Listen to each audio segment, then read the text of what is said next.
Hi, I'm Chloe Elise, and this is the Fashion to Impact podcast, the show where we empower curvy mid-sized women to quit playing it safe and begin presenting their best self in any situation.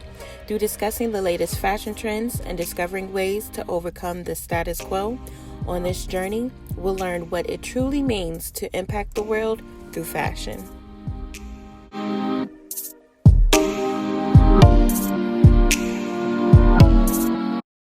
Welcome back to the Fashion to Impact podcast. I'm your host, Chloe Elise, and let's have these hard conversations. So, this is kind of touchy subject for me, and I'm not sure how to approach this, so we're just going to dive right into it.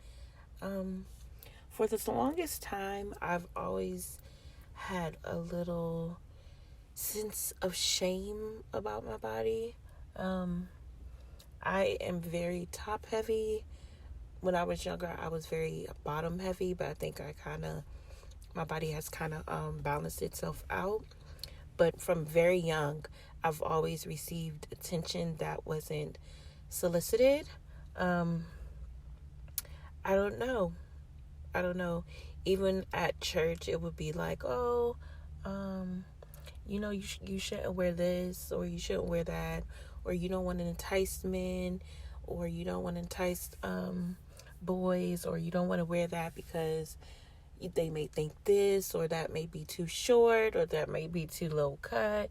So I've always had a sense of shame with my body, and it has kind of transpired over to my relationships.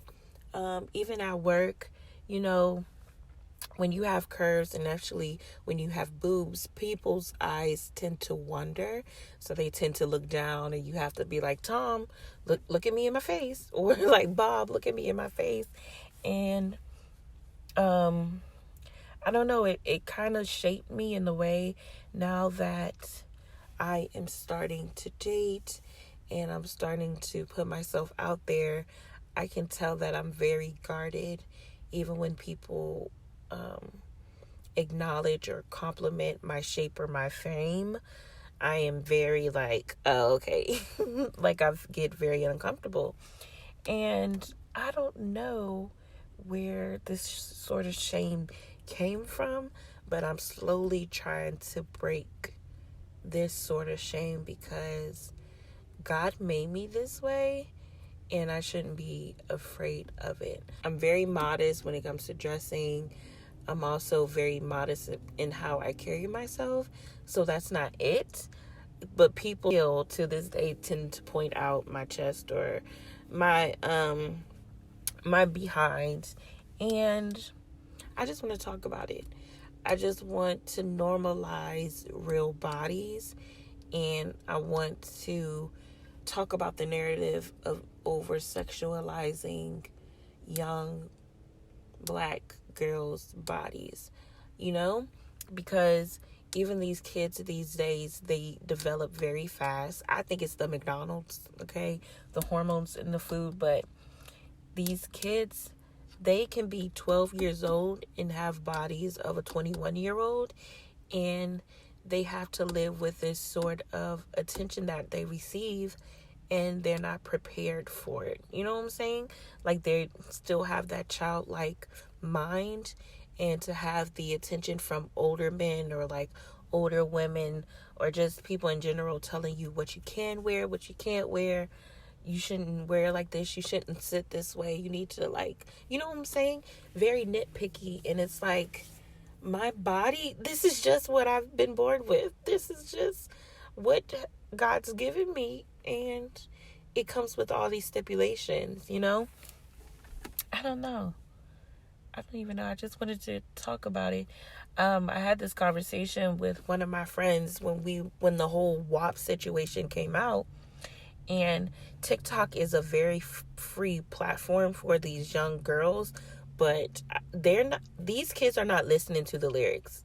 If y'all didn't notice that, these kids are not listening to the lyrics. They're just trying to learn these dances. But these lyrics and these dance moves, when they are put together and they are understood, it can be very it can be taken out of context, you know? And with the WAP situation, I think it was such an uproar because these kids were dancing and saying these lyrics, but they didn't know the meaning behind it. Just like us in the 90s, we were dancing, butterflying, Tootsie Roll, like we at Freaknik, but we didn't understand what we were saying, you know? And for people to say like these kids are being over sexualize their dance moves, or to put them in a category that they're fast because of them doing a TikTok dance and their body shape, it kind of rubbed me the wrong way, because these kids, they're born with these bodies, and society shouldn't assume something because of what they look like. You know what I'm saying?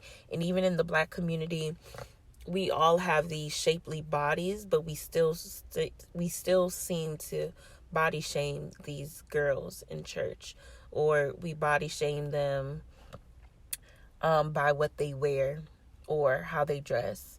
And it's like, if we're not taught how to dress for our shape, if we're not empowered as a young woman to dress for ourselves, that can kind of dictate how we grow up, and also dictate how we see ourselves in the world. Also dictates our self-esteem, you know? And I don't know, I just want to change the narrative of just body shaming curvy bodies, because we didn't ask for these bodies. We were just born with it.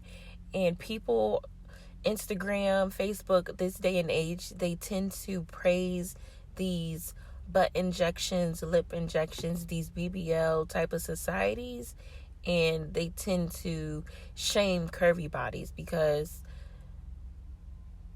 I don't know. I don't know what it is. And I think we have to start helping these young women and normalizing curvy bodies, normalizing the real standard of beauty. We can no longer live by the European standards. We have to start creating our own narrative. I remember when I traveled to Amsterdam with my family. We were on our way to Ghana, and we were in the airport. Mind you, if you ever been to Amsterdam, the food is bigger. Y'all, everybody knows about the drugs over there and the prostitution. But in the airport, they had a McDonald's. And the McDonald's hamburger, y'all, was the size of a Whopper.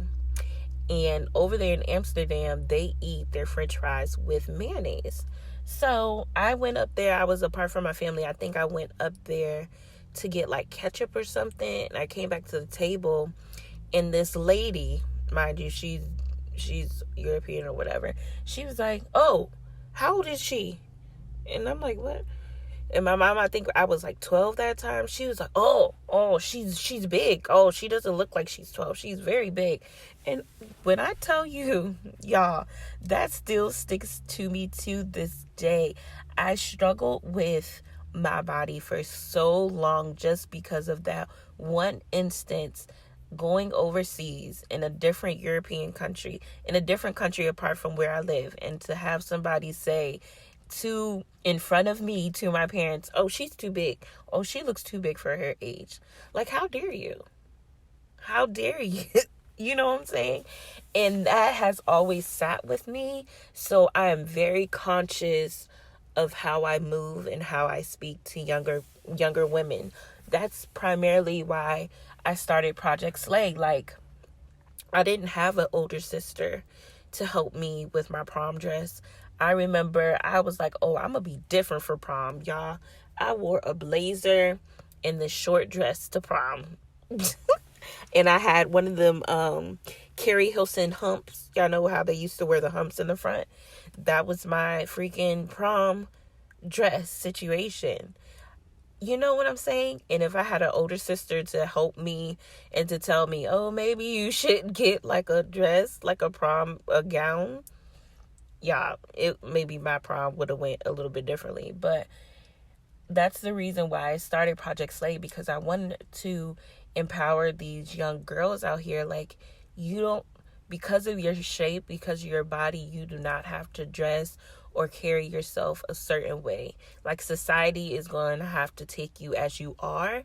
And I'm going to create a space where, despite your social, economic capacities, despite what you look like, despite what people have said about you, this is a safe place for you to come. And for your prom night, we gonna deck you out, honey, and you're gonna look your best, and you're gonna feel the best, and you're gonna experience top quality service.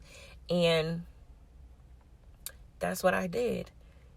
And the impact that I see when I have those events for Project Slay has really kept me and sustained me to continue to do it. Like, even these young girls, like, I remember, I think this was one of the last year events, and we were in Alexandria, and the dad, he came in with his daughter, and he was like, oh, she's just coming I think she was even in middle school, and she was trying to find a dress for her formal.